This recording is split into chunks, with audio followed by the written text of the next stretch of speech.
with so much focus on the Russia-Ukraine war and how that's moving towards potentially an end state, and especially as we get close to the May 9th celebration and lots of moving parts both in Ukraine, Europe, and the United States, sometimes we lose sight of the fact that there's other wars that are going on at the moment, and that is in the Middle East. And I think that we've been a little bit remiss to not covering that enough, and we're going to actually start changing that, because there are some things going on that I think it's really important to cover. That since we're unintimidated and uncompromised, we want to bring you the truth of all of it, especially the things that really matter and that are going on. And a lot of that's happening in the Middle East right now, especially, and all of it seems to be centered around the Israel-Hamas war in the Gaza Strip. And to try and make some sense out of some of this and to get some great perspective, we have Commodore Steve Jeremy back again, former UK Commodore, and now just an incredibly knowledgeable fan of the show that we love to have on. So welcome back, Steve. Yeah, nice to be back with you, Danny. It must be at least half a day.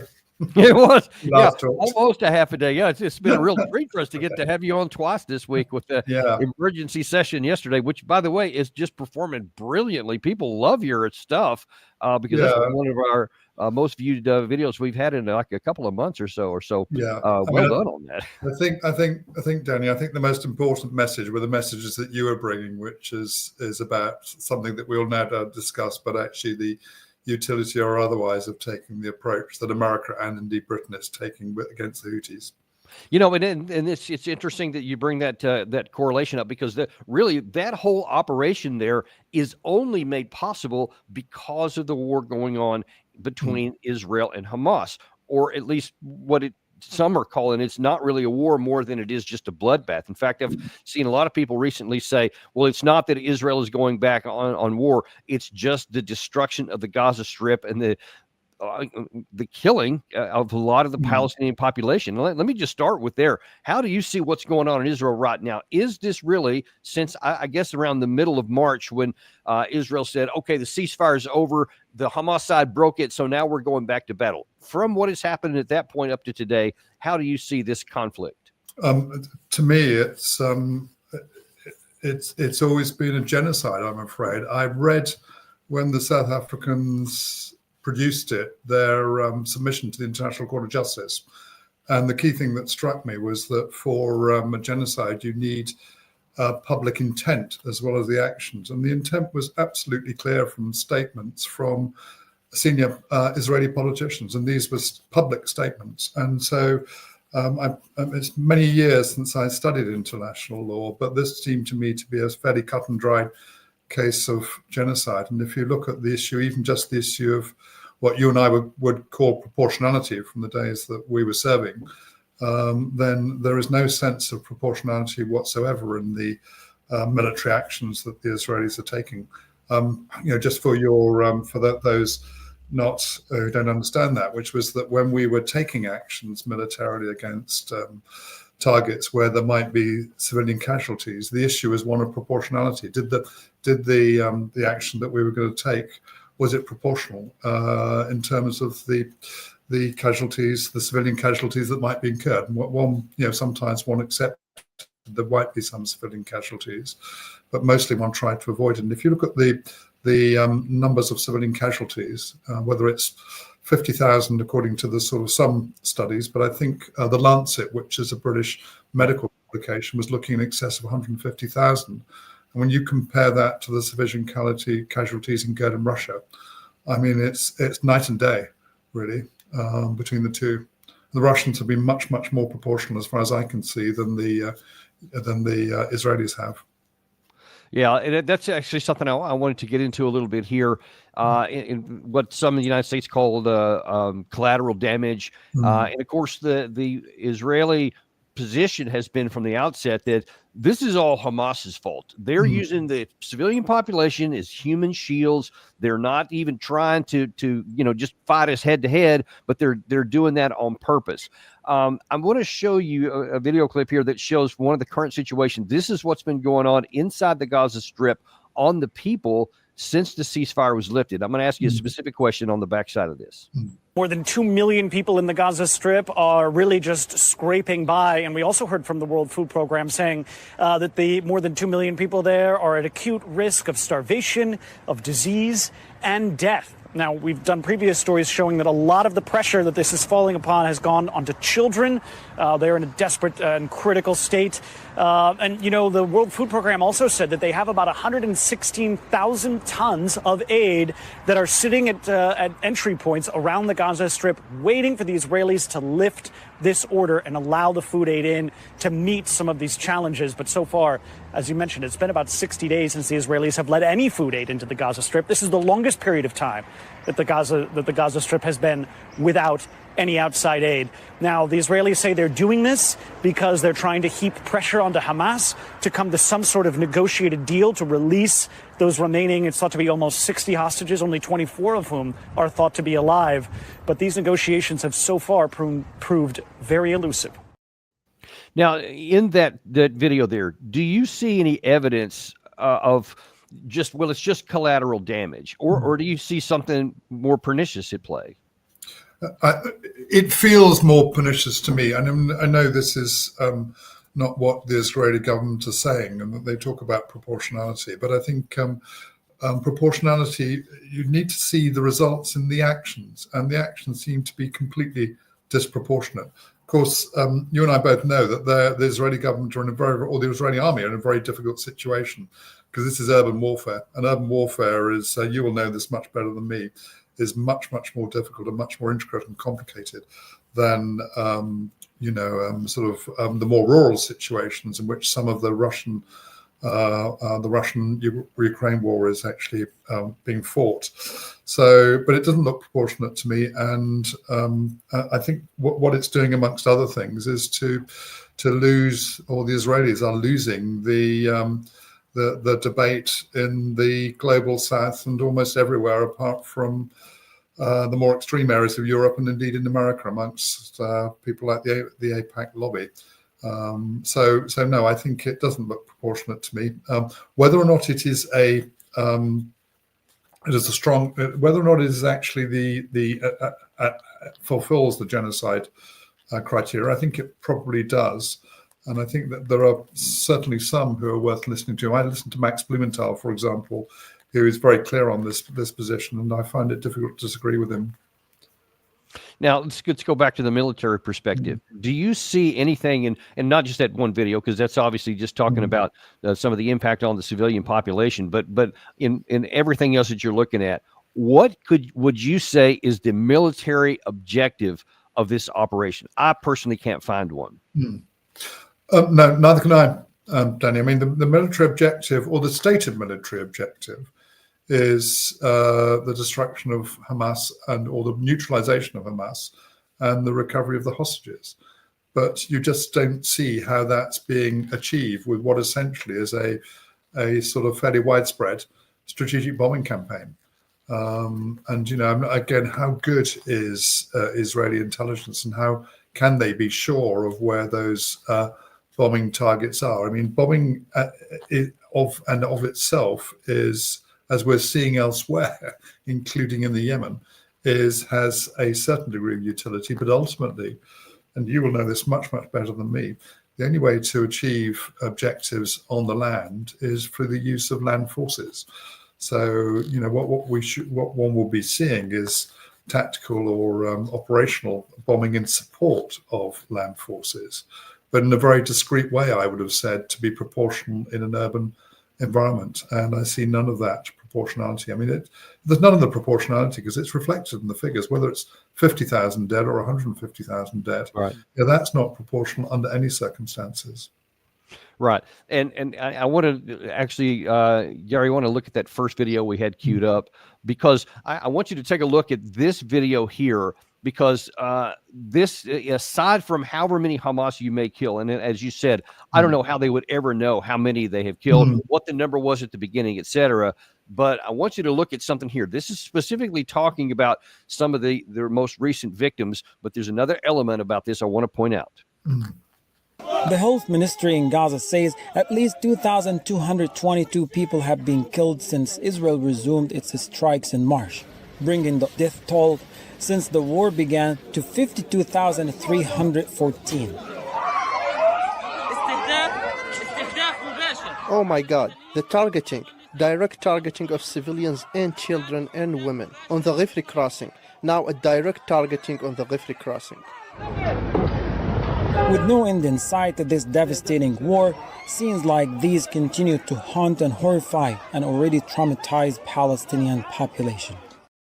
So you saw them, a lot of men carrying some of those victims. What do you suppose is going to be the mentality of all of those surviving male family members of all these women and children, many of whom, unfortunately, you could see in that horrible image right there? If you killed, let's say that Israel was right in that situation, for the sake of argument, that they struck that it wasn't just a civilian area, as the guy on the camera said, but there was really a secret cabal of Hamas members under there, and they killed some of them. But now all of those men you saw on the ground there, all related to the people who died, what do they think those people are going to be doing now? That they're going to just be passive? Because I don't see much evidence of that in human history, much less here. No, you and I have been through this before, because we were both in Afghanistan, and in my view, although I didn't see it when we started out in Afghanistan, but I believe that whilst there may have been, I think I mentioned to you before, the Helmand province, intelligence said before the British went to Helmand that they estimated there were about 400 Taliban there, but actually that later they decided the intelligence estimate was wrong, and there were thousands. Now I think the intelligence estimate was right, but by getting in there and putting in 4,500 British troops, we actually created people rose up against us, as the Afghans are very, very good at doing. And I think it's almost inevitable that it will happen or it is happening in Gaza as well, as people seek to fight against this sort of disproportionate use of force. So it's going to do nothing else but create, I think, more. They're not terrorists. The Gazans would call them freedom fighters, but not only in Gaza, but also creating the very strong anti-Israeli feeling throughout the Middle East. So much so that they sort of managed to unite, in certain ways, the Saudi and the Shia, with their primary sort of centers of gravity in Iran and Saudi Arabia. But also so much, you hear so much from such people such as Erdogan and the Turks, who also sees himself as a sort of leader of the Sunni. And they almost have managed to unite the whole of the Middle East in what was a fairly complex network and sort of jigsaw of different countries and different religions and different stages into a sort of almost unified anti-Israeli position, which I think is, if I were in Israel, I'd be very worried about it. I don't think I'd be seeking to take it out in Iran or attack Iran. I'd actually be really wanting to moderate my situation. And it's no surprise to me that we're starting to see, as Alistair Crook, you'll often hear say, we're starting to see, significant political difficulties within Israel. That doesn't surprise me. And in a way, I do hope that those difficulties actually accentuate, because actually they hopefully will start to result in some moderation of Netanyahu's policies.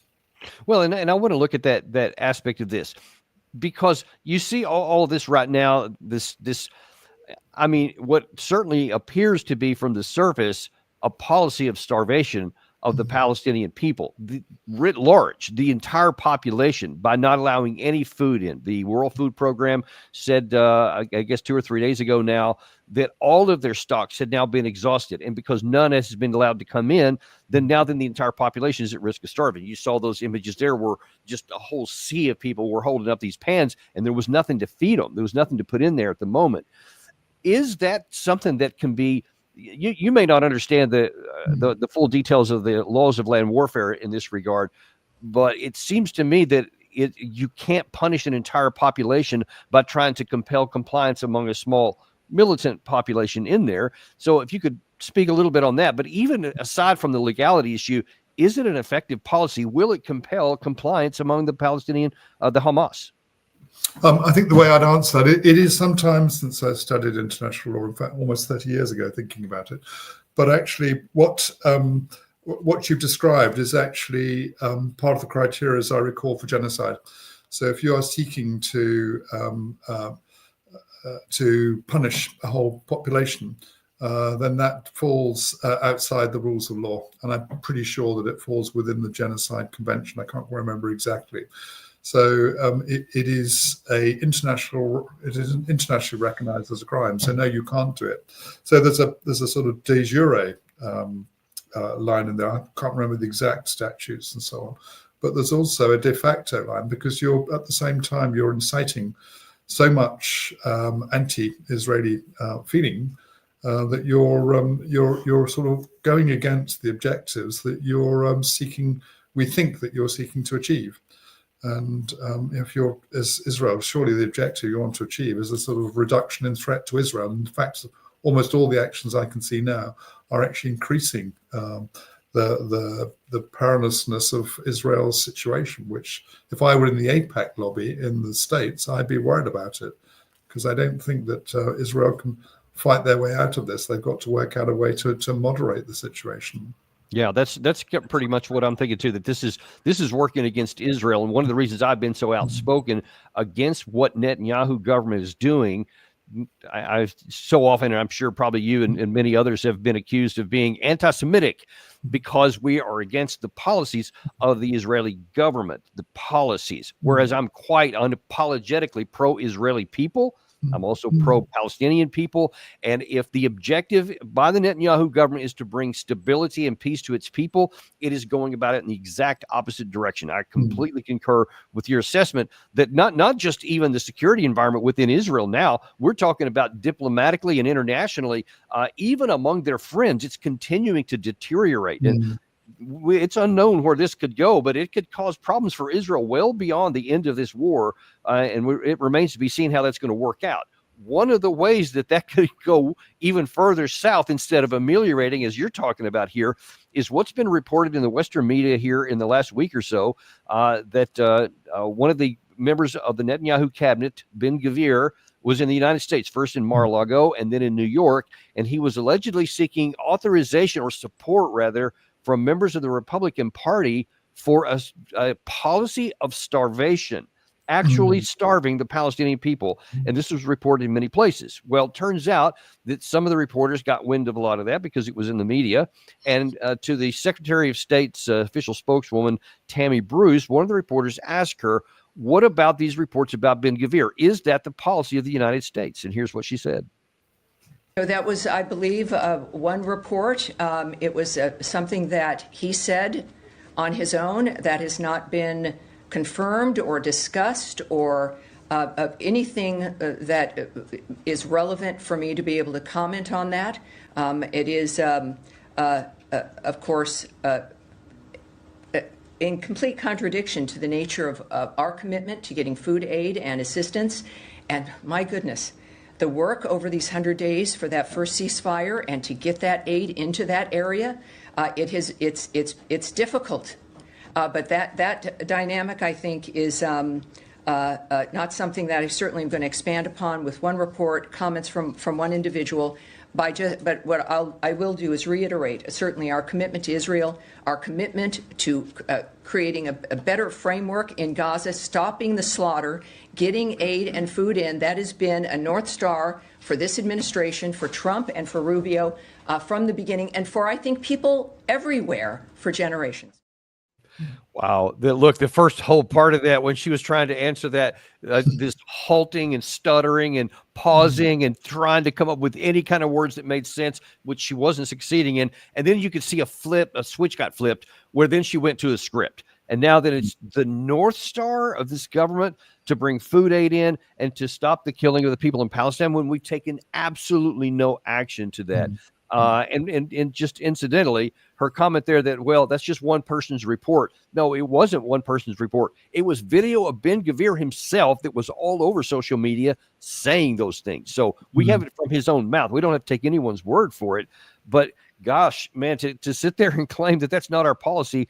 I mean, what do you make of this whole situation with trying to starve the population? Well, I mean, I think the first thing is that if it's Ben-Gvir saying it in social media, I cannot imagine that Ben-Gvir would go out there to the United States without the approval of Netanyahu. when he may have done. And if that's the case, then it shows you that he's even more extreme than Netanyahu. But my strong suspicion is that he would have gone out without approval. I might have been fascinated to hear what the answers were to that, because of course. Yeah, I haven't seen any reports on that either. Yeah. But I think the irony is that for the Americans and the current administration, the North Star may be food, but the South Star is weapons.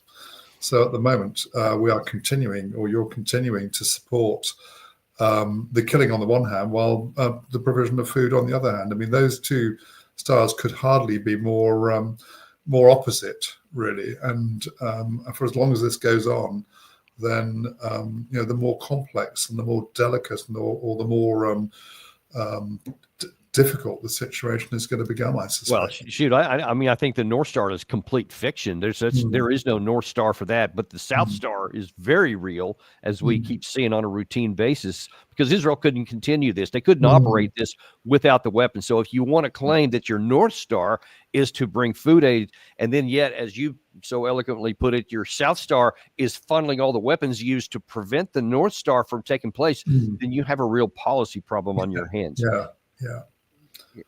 Yeah, no, absolutely right. I think we're in, an interesting time as well, because there's lots of talk as well about Iran and where have we got to in that situation, and the idea that the Israelis are lobbying for an attack on Iran.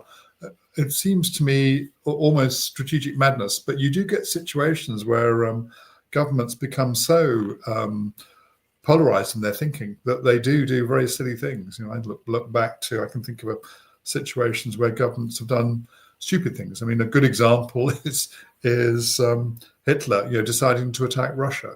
I mean, how stupid was that in the Second World War? I can think of Galtieri trying to, again, for political reasons at home, largely speaking, taking the Falklands. And that led to the fall of his government. And these things have been going on for some time. But it does seem to me that Israel is in a very precarious situation. So that's pretty strong language. Why do you say that it's madness, strategic madness, for Israel to try and take on Iran? What makes you say that? Yeah, well, I think it's because it can only do it with America's support. There's certainly, amongst people like Lindsey Graham and others, there is certainly an appetite to attack Iran. But actually, the great danger, and this is I don't think I've heard many people say this, but I can imagine a nightmare scenario. And the nightmare scenario is that actually that there is agreement between the Americans and the Israelis to conduct an attack on Iran. Now, I know that you're concerned, and I think we were very right to be concerned, is that there are lots of American bases around the Middle East that could be targeted. And I think that is an open question about whether they would be targeted. But I think the issue for the Israelis is that Israel is a very small country. And we know from some of the measured responses that the Iranians made after attacks by the Israelis last year, very careful and sophisticated attacks where drones came in initially, and then there was sort of a range of ballistic missiles and then hypersonic missiles, which the Israelis were unable to defend against.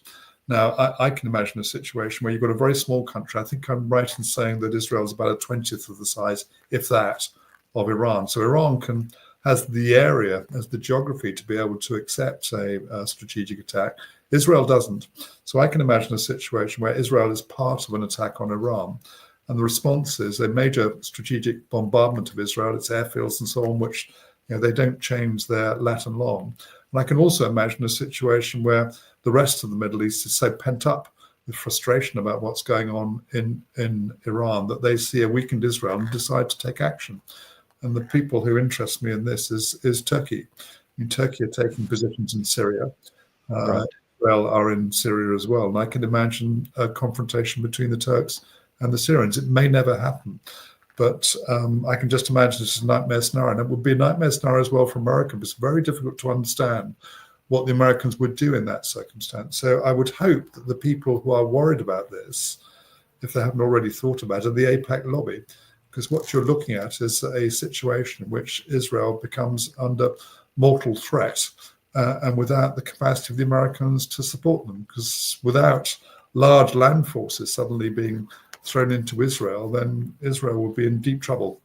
Well, and then there's another complicating factor in that, especially if the United States gets drug into it, and is Russia. Russia is an ally, an actual military ally of Iran, and it's not clear whether they would go to war on the sake of Iran, but it's also pretty clear, both as a BRICS member economically as well as militarily, that they supply all these drones, and they're apparently thousands, tens of thousands of those things, that Russia's not going to just sit passively by and watch that in. What do you believe that Russia would do in the event that we did that? Because I'll just, as a precursor, set up, I saw an interview with Sergei Lavrov earlier this morning where he was saying, hey, well, actually, no, I saw it this morning. He said it to CBS News here, I guess it was over the weekend, where he said, hey, we're happy to be a negotiating partner here to help diffuse this situation here. But in the event that diplomacy fails, what happens if there's actually connected activity with Russia?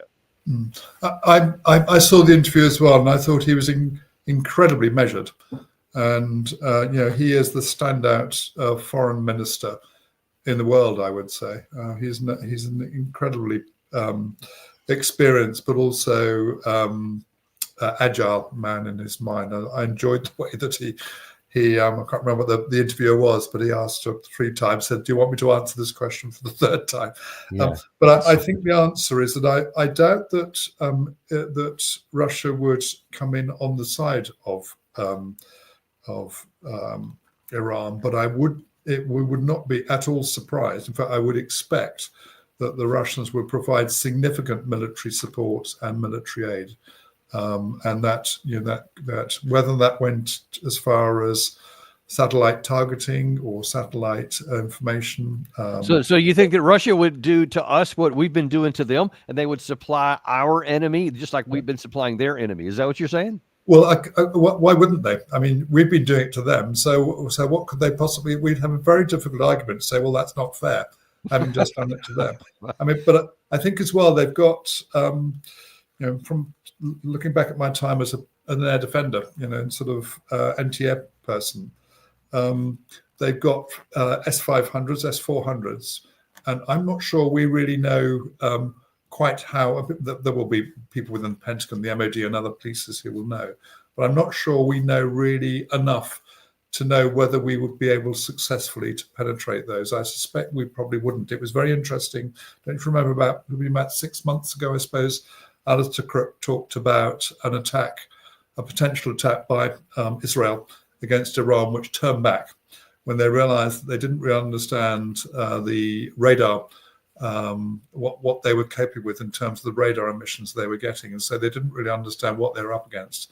And it would not surprise me that if there were to be attacks into Iran, that whichever were the attackers were to suffer significant casualties. Because let's not forget, Russia's been doing this has got 3 years combat experience now in terms of air defense. So unlike any of us in the West, we're part of those who've been deploying anti-air missiles in Ukraine, we have much less experience. Yeah. And I would worry that we would lose aircrew over Iran. Right. Not a good look. It would not be a good look at all.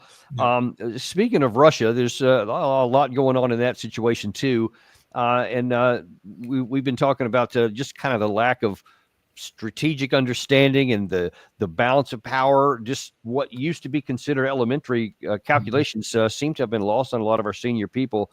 Not the least of which is President Volodymyr Zelensky, who seems to have gone out of his way to resist any move of President Trump to reach negotiated settlement. And in fact, I guess it was just yesterday, or maybe it was this morning, he was talking about the issue about, again, how he's trying to find a peace deal on his terms, but then makes a comment about something that's coming up on May 9th in Russia. Важливо і надалі тиснути на російські мережі впливу, а також на всі їхні виробництва та торгівельні операції. Готуємось також і до розмови з Америкою щодо нових санкційних кроків. Обираємо саме такі больові точки Росії, які найбільше спонукатимуть Москву до дипломатії. Вони повинні робити чіткі кроки до завершення війни. І ми наполягаємо, що безумовне і повне припинення вогню має стати першим кроком. Росія повинна це зробити. Зараз вони переживають, що у них парад під питанням. І правильно переживають. So, yeah, he said they're worried about us attacking them. That's why Russia wants this basically 48-hour ceasefire, because they were worried about an attack on their parade. And he says there's probably reason for that, too. So kind of a veiled threat. I want to start with that. I got a couple things from that I want to ask about. But let's start off with that. Do you think that Ukraine actually would attack the parade when there are a number of even Western leaders going to be in attendance there? I think it would be the height of strategic foolhardiness to do that. I wouldn't put it beyond them, but it would be incredibly foolhardy. I would also expect, though, the Russians to have made sure that they've taken the full measures to ensure that that attack was not possible. So I'd imagine that they would have very good air defense in position around Moscow and wherever the parade's taken, and extremely tight security as well. Not that would necessarily stop it, but I think it would reduce the chances a lot. But it would be incredibly foolhardy, especially with Western leaders there and leaders from across the world as well. So no doubt there will be leaders from, we know that there will be leaders from Czech Republic. I suspect that Orban will be there. But to attack those leaders would be the height of strategic foolhardiness. They would lose any final support, I think, that they've got, including in Europe. Which is important, because once the Europeans do finally change their mind and decide to get out, then I think the Americans will be relieved, and that will be that. But no, I would be surprised if they did it, but wouldn't put it completely past them. If I'm not mistaken, Xi Jinping is going to be there in person. I believe I saw. Certainly Brazil and several of these others. But, one of the other things he said in there is just the same thing he keeps trotting out time after time and gets repeated in Europe time after time, and just puzzles me, I got to say, and just kind of wonder if you can help pierce through with the surface level inconsistency here of continuing to say we need to put more sanctions on Russia to force them into compliance with the terms that we want to see. Is there any rationale for that whatsoever? No, none. I can see none. I mean, actually, we know that the sanctions have had a worse effect on Europe than they have had on Russia, which was entirely foreseeable and predictable. But also we know that the Russian economy is growing, and according to Alexander Mercouris's analysis, which I support, it makes logical sense to me. The Russian economy, one of the reasons the Russian economy is growing is because Russian businesses are moving into the space that European and American businesses left. So we've lost business. The Russians are gaining business, and their economy is growing. I think the figure's around about 4%. Here it's in Europe. I mean, there's good evidence to say that Germany is already in recession, and France and Britain on the verges of recession. And part of that is because of the sanctions. So, I wouldn't put it past European leaders to try more sanctions, but I also would expect those sanctions to have a much worse boomerang effect on the sanctioners as opposed to those who are sanctioned. And the idea that Zelensky can dictate what European leaders and American leaders should do in pursuit of an obviously unobtainable objective, I always find it's a delusional way of thinking, insisting on conditions which and I know that on the battlefield are militarily unachievable. Absolutely. I think one of the reasons why Zelensky may have these delusions is because he's not alone. Here on American television, I think it was yesterday, we had Keith Kellogg, who's designated as Trump's envoy to Ukraine to try and solve this war, went on to talk about what he thought of the Russian side. It's not quite the same as what you and I think. Russia's not winning this war. Russia has not made any major advances in the last year and a half. They haven't taken the city of Kyiv, the capital. They haven't pushed to the west of the Dnieper River, which is a major obstacle. They haven't taken Odessa. They've lost hundreds of thousands of soldiers, and they haven't really moved anything. It moves by meters, not by miles. And the Ukrainians are fighting on their own soil. They're fighting hard. So when Russia says they're winning, no, they're not. If they are winning, they've already won this war after 3 years, and now we're into our fourth year. Well, let's just take that on the surface level. Is Russia winning? Yeah. I mean, see that we don't have a monopoly on not very clever generals. You've got some over there as well. We do. I mean, I'm sorry to say it, but actually, I think the International Institute for Study of War, Ukraine, Russia have been advancing for the last 30 months. Now, the assumption that Russia will do this in a way which is the maneuver doctrine which you and I were trained on is they don't have to follow that. And he's obviously forgotten the objective of Russia, which was not to capture territory. The objective of Russia was to actually denazify and demilitarize Ukraine. And so they're doing that on the battlefield by attrition and very effectively, as far as we can see. If the figure is as bad as we think, of 1.4 million Ukrainians dead, I mean, it's a horrible thing to say, but that's very, very effective in terms of achieving the demilitarization aim.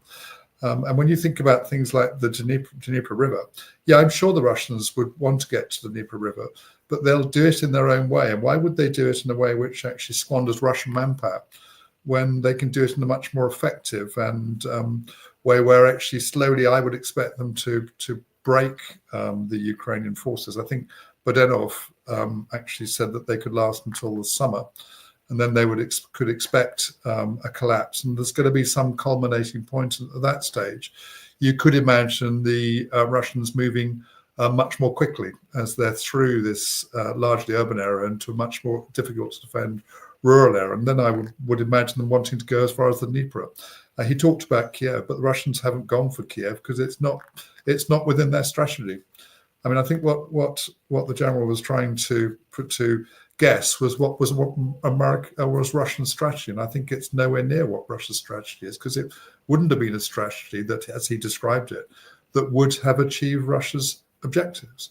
So I think objectives, we've talked about denazification, we've talked about demilitarization, and I think the last of these, well, of course, there's not having Ukraine and NATO as well, but the last of these is the general security of Russia.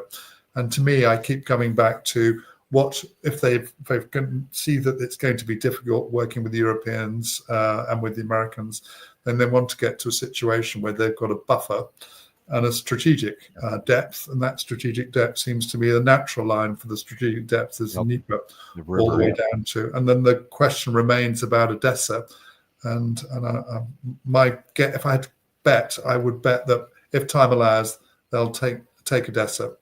And then and in fact, I think it's Patrushev, one of the Putin's advisors, has been saying on Russian media in just the last 48 hours that it would be really great if we took Odessa because there's a lot of Russians there. Again, kind of bringing the issue and fanning some light up underneath it.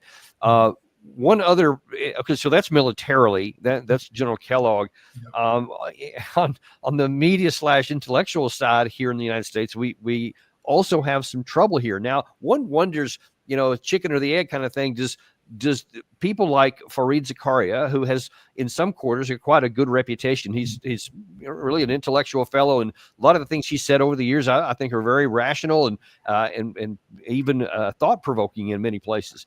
But on this issue here, he seems to be reading from the Keith Kellogg book, from the Volodymyr Zelensky book, because they all seem to be aligned on what they believe are the overall conditions. Watch him here talking about a complaint against Trump for not putting enough pressure on Vladimir Putin. What isn't getting discussed is what Ukraine needs to stop fighting is some kind of security guarantee, both from outside countries and also the ability to build and maintain a very powerful army. If it doesn't have those security guarantees, Anderson, it's not going to stop fighting. These guys are fighting for their country, for their freedom, for their independence, for their lives. They're not going to just, even Donald Trump, no matter how powerful the American president is, will not be able to order the Ukrainians to sign their extinction as a nation. They won't accept that. So see, he has this view that, well, the Ukrainians, they just won't accept that. Meaning there's a choice to be made. In his mind, there's a simple choice. Trump can either make a choice to help Zelensky, or he can make a choice to help Putin. Golly, I don't know why he's trying to help Putin, but the Ukraine side, they're not going to play with that. They'll choose simply not to ignore that. But here's the question. Can he choose? Can the West writ large choose not to follow through with the terms that are offered by Russia? I think the answer is no. I mean, I come back to the balance of power argument. I mean, the balance of power, as well as the balance of the military situation, which are two slightly different things, overwhelmingly favors Russia. Russia's operating on interior lines. It has large industrial capacity mobilized for war or for this special military operation. And it's outperforming the West in terms of the West, not just Ukraine, in terms of its industrial capacity. It's winning on the battlefield. The Europeans are weak, and they'd struggle to deploy. I don't know, a British brigade and a French brigade would be the maximum, I would imagine. And of course, those would be attacked. The Americans are unwilling, not surprisingly, to actually commit American troops on the battlefield. And the Ukrainians are slowly being worn away. So there isn't the power, even if the Ukrainians were on the right side of the moral argument, and I don't think they are, but if they were, so it would be fair to say that if NATO were on the right side of the moral argument, then even if we were, then I think we would have to accept the conditions on the ground, because actually there isn't the political appetite, nor indeed the military capacity to intervene in a way which allows us to dictate the conditions. So as soon as you understand that, then everything gets much, much clearer. The conditions will be dictated by largely speaking, by Russia. I suspect there will be a bit of give and take in there, because I think Putin is a cautious and a highly intelligent man, and will want to particularly achieve a solution to this, which actually allows that reaffirmation of a good relationship, or a better relationship, between America and to Russia. He'll be less interested, I think, in Europe, but I think that would interest him. They've been definitely talking about that here of late. And one of the other things that Zelensky mentioned in that clip we just played there is that he's trying to demand a full 30-day unconditional ceasefire as a precursor to making negotiations. There was, and unfortunately, it was a really long description, but earlier today, a video was released in Russia from Sergei Lavrov, who was asked the same question. Will the Russians agree to a full 30-day unconditional ceasefire?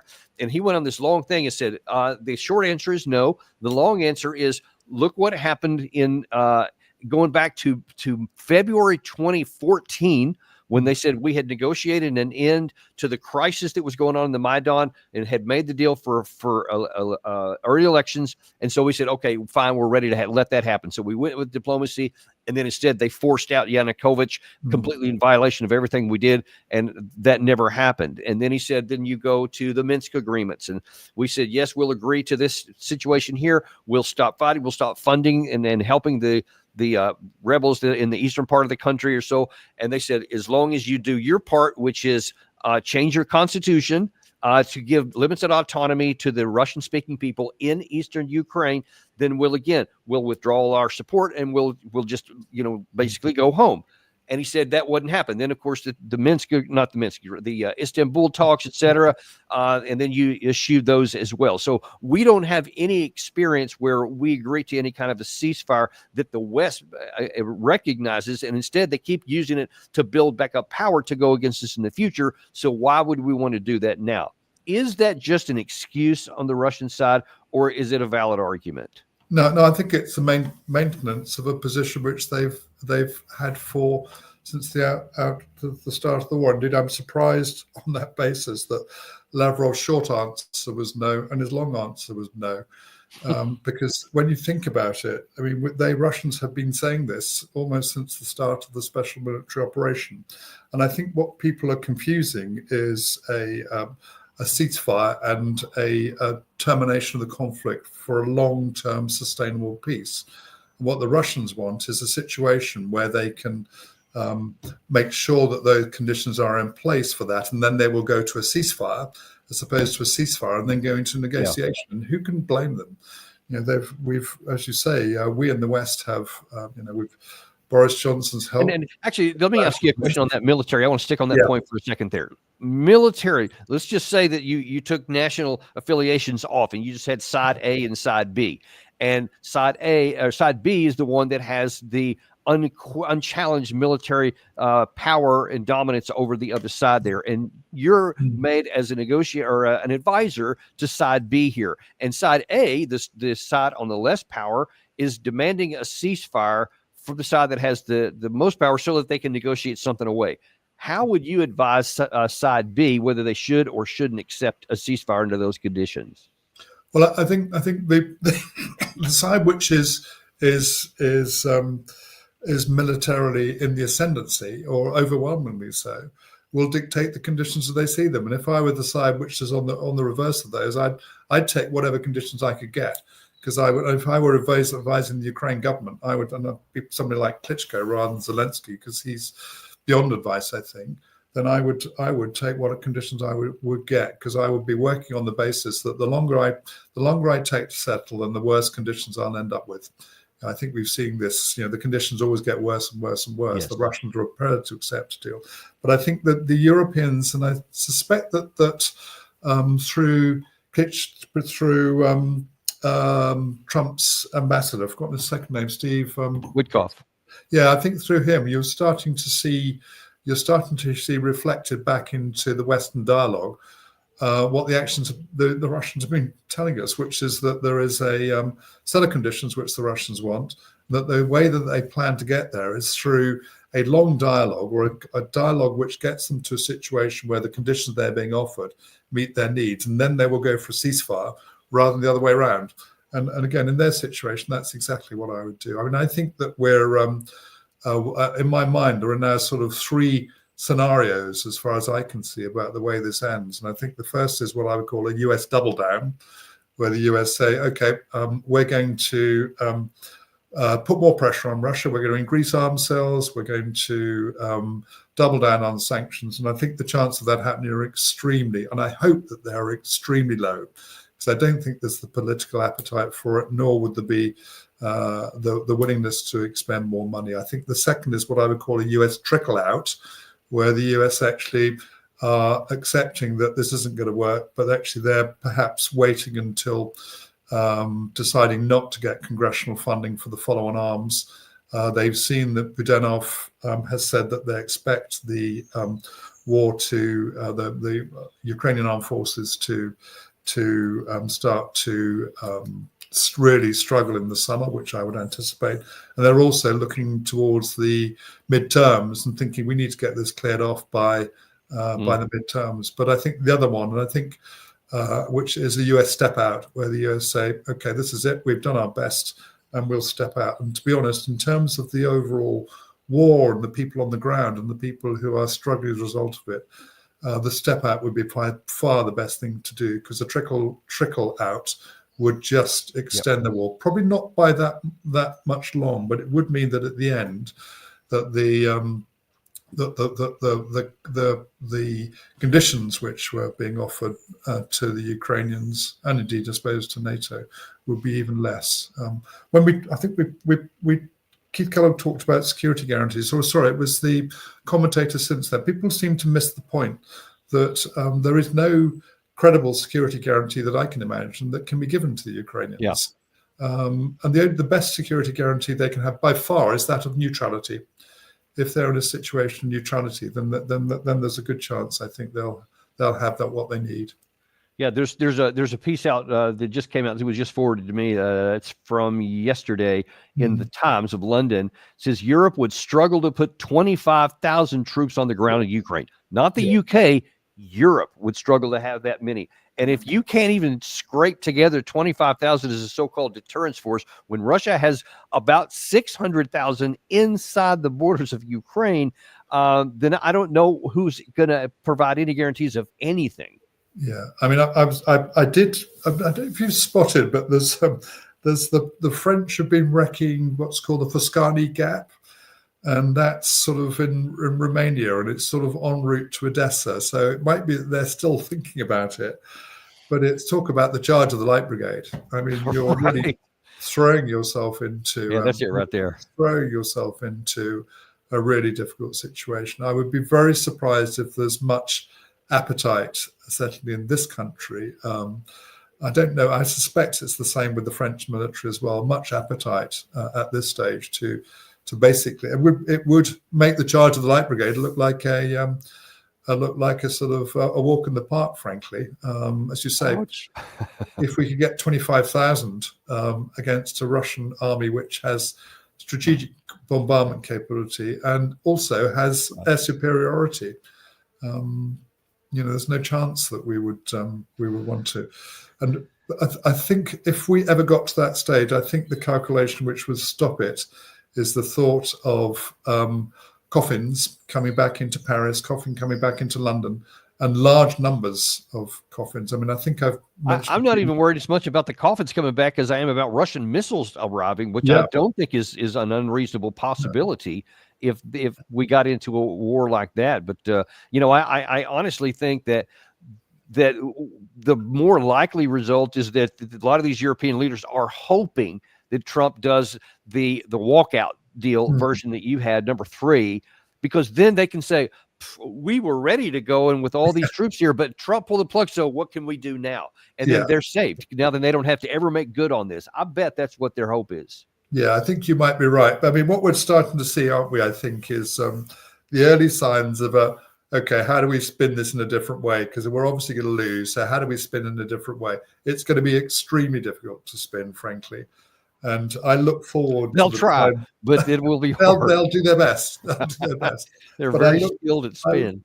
I look forward to the congressional investigations, and I look forward here in this country to the investigations. And I hope when they do it that they look not just at the Russia-Ukraine war, but they look at Afghanistan, they look at Iraq, they look at Libya, they look at Syria, and they look at this war and say, look, this is something gone very badly wrong because we've been on the losing side in all of these wars. And the truth is that with the possible exception of Iraq, we should never have started any of them.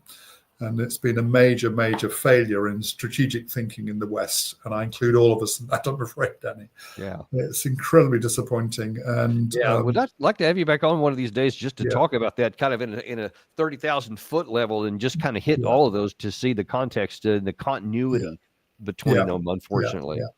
I think it's not only those individually, but when you look at the totality, you see that time and again we've failed to we had this discussion when we first talked. We failed to do the strategic estimate in any of them.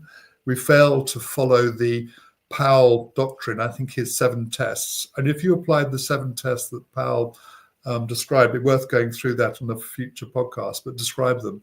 I would imagine that Ukraine would fail on all of those tests. I haven't looked through, but it wouldn't surprise me.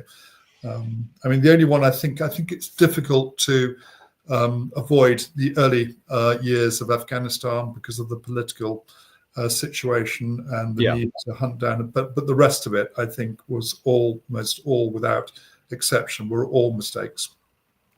Yes. Yeah. I wouldn't argue with any of those things here, but we'll look forward to having you back onto that. I'd like to keep going down some of those paths. And as you mentioned, there's a lot to discuss even on the Afghanistan situation where you and I were both involved with that one. So that would be a good session to go down as well.